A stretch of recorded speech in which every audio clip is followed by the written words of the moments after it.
হয় হয় আজি আমি এটা কৃষক বন্ধুৰ কাৰণে এটা বিশেষ পলাৰ নামৰ এটা ভিক ওলাইছে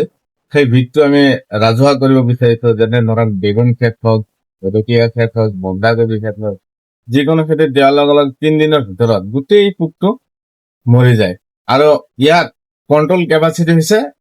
মেক্সিমাম 15 দিন কিন্তু এইটো দিয়াৰ লগে লগে বস্তু ইমান প্ৰেছাৰ নাপায় অৰ্গেনিক প্ৰডাক্ট হয় মালটো বেয়া নহয় যিকোনো মুহূৰ্তত হেৰি হৈ যাব পাৰে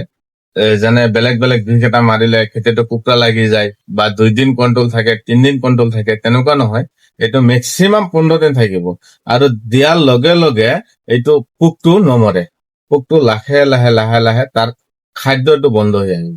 খাদ্য বন্ধ হৈ যোৱাৰ পিছত সেই লাহেকে শুকাই যাব আৰু 15 দিনৰ ভিতৰত সেই গছত নালাগে এনেকুৱা আৰু বিশেষ আমি একো নকওঁ তেখেতৰ ইয়াৰ